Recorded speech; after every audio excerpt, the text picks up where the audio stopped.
Always welcome साथियों। Digital class हमेशा आपके साथ। साथियों, अपनी फ्लूइड मैकेनिक्स एंड मशीन्स की सीरीज चल रही है। जो भी कंटेंट अब तक आपने पढ़ा है और आगे इस वीडियो में पढ़ने वाले हैं, वो सारे नोट्स आप पीडीएफ फॉर्मेट में डाउनलोड कर सकते हैं। जैसा कि अपनी strength of material series complete हो चुकी है, सारे नोट्स आपको पीडीएफ फॉर्मेट में अवेलेबल हैं। इन नोट्सों का इस्तेमाल आप बेसिक से लेकर गेट लेवल एग्जामिनेशन तक कर सकते हैं। इससे पिछली वीडियो में साथियों हमने जाना था पिटेट ट्यूब का किस प्रकार से हम इस्तेमाल कर सकते हैं। अब हम जानने वाले हैं साथियों time required to empty a tank. इस प्रकार साथियों आपको एक टैंक नज़र आ रहा है। इसी वीडियो के साथ साथ हम एक नए मोड पर आ चुके हैं साथियों, जहां से एक दूसरा टर्न हमें लेना होगा। यहाँ आप देख सकते हैं ये कोई इस प्रकार का कंटेनर है, इसमें फ्लूइड भरा हुआ है इस प्रकार से, और यहाँ कोई छोटा क्रॉस सेक्शन है साथियों जिसमें से फ्लूइड फ्लो कर रहा है। इसकी वेलोसिटी कितनी होगी साथियों, ये सब, और ये इसमें कितना टाइम लगेगा इस फ्लूइड को खलने में या फिर एम्प्टी होने में, ये सब हम स्टडी करने वाले हैं। टैंक का cross section rectangular, square, circular, cylindrical कह सकते हैं आप, ये ट्रायंगुलर किस प्रकार का हो सकता है। इसमें एरिया मैटर करता है साथियों, क्रॉस सेक्शन एरिया वाला, क्योंकि एरिया तो सभी शेप में पाया जाता है। इस दुनिया में साथियों हर कोई सफ़र पर आया है, कोई कहीं जा रहा है, कोई कहीं जा रहा है। चलते चलते इसी प्रकार चलते जाना है। जो व्यक्ति जिस काम के लिए इस दुनिया में आया है वो काम करेगा और चला जाएगा। आपको निर्धारित करना है आप किस लिए आए हैं, क्या करना चाहते हैं और क्या कर कर यहाँ से जाने वाले हैं। जो साथी इस सीरीज से जुड़े हुए हैं, मैं आप सभी का धन्यवाद करना चाहता हूँ। चलिए अब जान लेते हैं टैंक किस प्रकार खाली होगा साथियों। यहाँ पर मान लेते हैं कुछ टाइम है जहाँ आप स्टडी करना चाहते हैं, आपने टैंक फुल भर कर रख रखा है।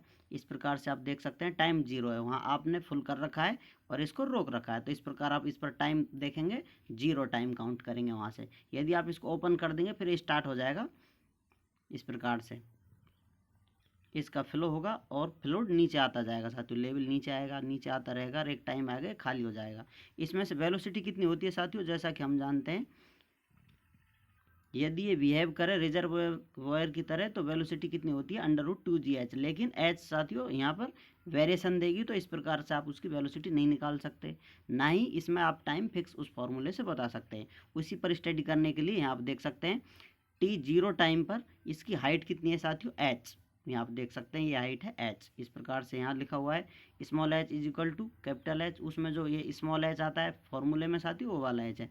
एंड टाइम t पर आप किसी समय स्टार्ट किया था, उसके बाद कुछ समय आप देखा, उस समय बाद आपको ये हाइट मिलती है कि फ्लूइड इतना आ गया है, जिसको आप कह सकते हैं small h is equal to small h। यदि आप देखना चाहें ये फुल टैंक खाली हो गया है साथियों, उस टाइम कितना टाइम होगा, small t is equal to T के बराबर होगा, और अपनी हाइट कितनी होगी, small h is equal to 0 के बराबर हो जाएगी साथियों। इस प्रकार से हाइट घटती हुई आएगी और आखिर आकर अंत हो जाता है, इसका 0 हो जाती है, फ्लूइड एम्प्टी हो जाता है ये टैंक। अब यहाँ पर साथियों हम एक कंट्रोल वॉल्यूम ले लेते हैं, मान लेते हैं इस पर हम स्टडी कर रहे हैं। यहाँ पर आप डॉट डॉट लाइन देख सकते हैं, कंट्रोल वॉल्यूम है, फ्लूइड अपना इतना आ गया है नीचे साथियों, तो इसकी हाइट कितनी है, h के बराबर है। इस टाइम हम स्टडी कर रहे हैं साथियों, तो इसका कंट्रोल वॉल्यूम इतना आपको नज़र आ रहा है। अब यहाँ पर हम देखना चाहते हैं साथियों अकॉर्डिंग टू कंटिन्यूटी इक्वेशन, जैसा हम जानते हैं साथियों मास फ्लो रेट होती है, मास फ्लो रेट इनसाइड ये किसके बराबर होगी, आउटसाइड और प्लस जो मास में चेंज आ रहा है साथियों। इस कंट्रोल वॉल्यूम में जितना मास आ रहा है साथियों और जितना मास जा रहा है और इसमें जो स्टोर हो रहा है, ये तीनों बराबर होंगे साथियों, क्योंकि कंटिन्यूटी इक्वेशन है, जितना मास आता है उतना ही चला जाता है या फिर कहीं स्टोर होता है साथियों। तो इसके लिए कंटिन्यूटी इक्वेशन क्या होगी साथियों, मास फ्लो रेट n, जो कि साथियों मास आ नहीं रहा है क्योंकि h हाइट है, यहाँ पर ये फ्लूइड खाली हो गया है, इस प्रकार आप देख सकते हैं इसको, तो ये 0 के बराबर हो जाएगा साथियों। अब यहाँ से मास फ्लो रेट आउट, यहाँ से मास फ्लो रेट होगी साथियों, स्मॉल क्रॉस सेक्शन ए है इससे, और इसका बेस का क्रॉस सेक्शन कैपिटल ए है, तो इसमें मास फ्लो रेट आउट यहाँ पर आप देख सकते हैं ये होगी साथियों। और जो इसमें चेंज आ रहा है मास में, ये कम हो रहा होगा या ज़्यादा हो रहा होगा साथियों, क्योंकि मास आ नहीं रहा है, मास निकल ही रहा है, तो इसमें से कुछ मास कम हो रहा होगा, जितना आ रहा है उतना ही जा रहा है। तो साथियों इस प्रकार कैसे हो सकता है, इसलिए यहाँ पर कंट्रोल वॉल्यूम में मास में कुछ चेंज आ रहा होगा, तो इस प्रकार कंटिन्यूटी इक्वेशन हम लिख सकते हैं। अब ये 0 हो गया साथियों, तो इसको अब इस प्रकार लिख सकते हैं m डॉट आउट है साथियों, और ये है m डॉट सी बी। ये क्या एक्सप्रेस कर रहा है साथियों, m डॉट सी बी क्या बता रहा है आपको, rate of change of mass with in control volume. जो ये कंट्रोल वॉल्यूम है इसमें मास में कितना बदलाव आ रहा है साथियों, ये मास बता रहा है आपको, ये मास फ्लो रेट बता रहा है। इस प्रकार से साथियों at time T is equal to 0, time T बराबर यहाँ पर टी है साथियों, T is equal to T के बराबर, क्योंकि ये स्मॉल हाइट होगी साथियों, यहाँ टाइम टी है जैसा आपको पहले बताया था। इस प्रकार साथियों ये टाइम है, तो अब ये कंडीशन लगाते हैं इस पर। तो अपन क्या करते हैं साथियों, यहाँ पर मास फ्लो रेट आउट किस प्रकार जा रही है साथियों, या कहें डिस्चार्ज किस प्रकार हो रहा है, डिस्चार्ज का फॉर्मूला होता है एरिया इंटू वेलोसिटी, तो इस प्रकार इसे लिख सकते हैं।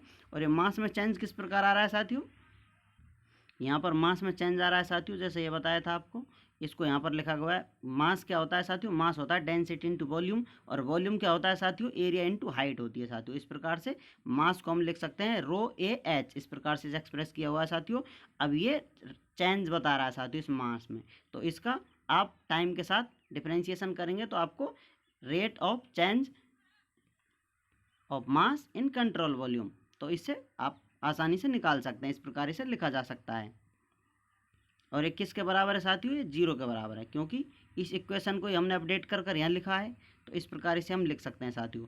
अब यहाँ पर साथियों वेलोसिटी कितनी होती है, वेलोसिटी हाइट के बराबर होती है साथियों जिसमें फ्लूइड भरा हुआ हो, तो इस एरिया को ए लिख सकते हैं और इस वेलोसिटी को √2gh लिख सकते हैं साथियों। ये वेलोसिटी का फॉर्मूला होता है, जैसा कि पहले ड्राइव कर चुके हैं हम, आप जानते होंगे अच्छे से। और इसको किस प्रकार लिखा जा सकता है साथियों, कांस्टेंट बार डेंसिटी और एरिया है, ये दोनों कांस्टेंट है, क्रॉस सेक्शन एरिया है साथियों ये इस टैंक का, ये दोनों कांस्टेंट हैं। एच जो वेरिएबल है साथियों, हाइट चेंज कर रही है टाइम के साथ, तो इस प्रकार ds डिवाइड बाई dt, इसको इस प्रकार लिखा जा सकता है। और 0 इसके आगे है ही साथियों, साथ चल रहा है, तो इस प्रकार इसको 0 के इक्वल कर दिया गया है। ये इक्वेशन हमें प्राप्त होती है। अब इस इक्वेशन को हम आगे किस प्रकार अपडेट कर सकते हैं साथियों, इसको इधर ले जाएंगे तो माइनस हो जाएगा, ये वैल्यू सेम इधर है साथियों और इसका मल्टीप्लाई कर दिया है। इस प्रकार आप देख सकते हैं ये वैल्यू इधर जाएगी, माइनस की हो जाएगी साथियों, ये dt नीचे रहेगा, इधर मल्टीप्लाई हो जाएगा, तो इस प्रकार इसे लिखा गया है। यहाँ आप देख सकते हैं small a √2gh dt is equal to, अब ये वैल्यू माइनस की साथियों इधर चली गई है, तो minus rho A D H, इस प्रकार लिख सकते हैं साथियों। अब ये आपको वैल्यू बता रही है, या फिर आप इसे इस प्रकार लिख सकते हैं, यहाँ और लगा हुआ है, सिर्फ आप यहाँ टाइम का वेरिएबल रखते हैं और बाकी को इधर डिवाइडेड कर दें, तो किस प्रकार लिख सकते हैं, D T is equal to, आपको दिखाई दे रहा होगा साथियों, माइनस साइन ऑलरेडी है यहाँ पर, रो ए, इस प्रकार से आप देख सकते हैं ये नीचे आएगा a√2g और एच भी नीचे आता है साथियों। इन दोनों को अलग कर लेते हैं क्योंकि ये वैल्यू कांस्टेंट है, ये वेरिएबल है, इस प्रकार आप देख सकते हैं। तो √h को अलग कर लिया है dh, यहाँ पर ये इंटीग्रेशन एलिमेंट है। अभी साथियों किसी टाइम के लिए, किसी इंस्टेंटेनियस टाइम के लिए आपको वैल्यू बता रहा है साथियों, इस प्रकार फ्लूइड की वैल्यू दे रहा है किसी टाइम पर। अब आप चाहते हैं ये dt टोटल टाइम t हो जाए साथियों, तो इसका इंटीग्रेशन कर देंगे तो ये t हो जाएगा, जो टोटल टाइम लगेगा साथियों इसमें वो पता चल जाएगा। यहाँ पर आप देख सकते हैं, इसीलिए इंटीग्रेशन के साइन लगे हुए हैं, दोनों तरफ इंटीग्रेशन हो जाएगा साथियों, तो टोटल टाइम की वैल्यू आपको इस एक्सप्रेशन से पता चल जाएगी। तो इस प्रकार integration to total time t, इनका इंटीग्रेशन कर देंगे साथियों, लिमिट लगा देंगे, 0 से टाइम स्टार्ट हुआ, t टाइम लगेगा dt। अब यहाँ पर लिमिट लगाएंगे साथियों, जो ये h है वेरिएबल है साथियों, इसकी लिमिट क्या है, स्टार्टिंग कितनी थी इसकी, h, हाइट से नीचे आता आता 0 हो जाता है साथियों, तो इसकी लोअर लिमिट h होगी, अपर लिमिट 0 होगी साथियों, क्योंकि h से 0 होने वाला है।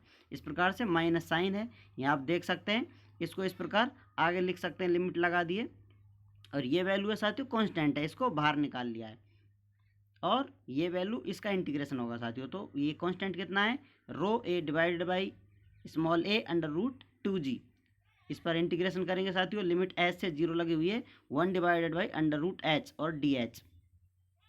तो इस प्रकार साथियों इस dt का इंटीग्रेशन इस प्रकार कर सकते हैं, यहाँ पर t आ जाएगा, लिमिट 0 से t कर देंगे साथियों, और यहाँ पर जो अपना ये √h है इसको आप ऊपर ले जा सकते हैं, ऊपर ले जाकर माइनस, या आप लिख सकते हैं h की पावर -1 डिवाइडेड बाई 2, तो इसका इंटीग्रेशन करेंगे साथियों x की पावर n से, जो कि आपको इंटीग्रेशन में x की power n+1 divide by n+1 देगी, उससे आपको इंटीग्रेशन करेंगे तो आपको ये वैल्यू प्राप्त हो जाएगी साथियों। इसका इंटीग्रेशन होगा, लिमिट h से 0 तक आप लगा सकते हैं, इस प्रकार ये लिमिट चलती आ रही है, इसे इस प्रकार आप लगा देंगे तो आपको टोटल टाइम ये वैल्यू का आप जो मान है उसे वैल्यू पुट करेंगे तो आपको ये t प्राप्त हो जाएगा साथियों। Upper limit minus lower limit लगाते हैं, तो इस प्रकार साथियों इसी में भी upper limit minus lower limit लगाएंगे तो ये माइनस का साइन आकर पॉजिटिव हो जाता है। इस प्रकार से हमें टोटल टाइम जितना टाइम कंज्यूम होगा वो टाइम लगता है वो प्राप्त हो जाता है साथियों। कहीं से भी आप स्टार्ट करें, स्मॉल एस से किया था, आप कैपिटल एस से कर सकते हैं, या कहीं भी कोई भी हाइट है ये टोटल, इसमें से किसी पॉइंट से आप स्टडी करें तो वो लिमिट में लगाएंगे तो वहाँ से कितने टाइम में वो टैंक इस प्रकार एम्प्टी हो जाता है साथियों, वो आप आसानी से टाइम कैलकुलेट कर सकते हैं। By limit you can calculate time to any height, किसी भी हाइट के लिए आप टाइम कैलकुलेट कर सकते हैं एग्जैक्टली कितने टाइम में ये टैंक या फिर कोई भी रिजर्वायर खाली हो सकता है साथियों। उम्मीद करता हूँ साथियों वीडियो में दी गई जानकारी आपको अच्छे समझ में आई होगी। अभी भी आपका कोई कन्फ्यूज़न है तो आप हमसे कमेंट कर पूछ सकते हैं साथियों। आप चाहें तो कांटेक्ट कर सकते हैं, कांटेक्ट लिंक आपको वीडियो डिस्क्रिप्शन में मिल जाएगी। कमेंट बॉक्स में आप अपने सुझाव दें, लाइक शेयर एंड सब्सक्राइब कर अपना प्यार बनाए रखें। वीडियो को अंत तक देखने के लिए, चैनल को सपोर्ट करने के लिए आपका बहुत बहुत धन्यवाद। जय हिंद, वंदे मातरम।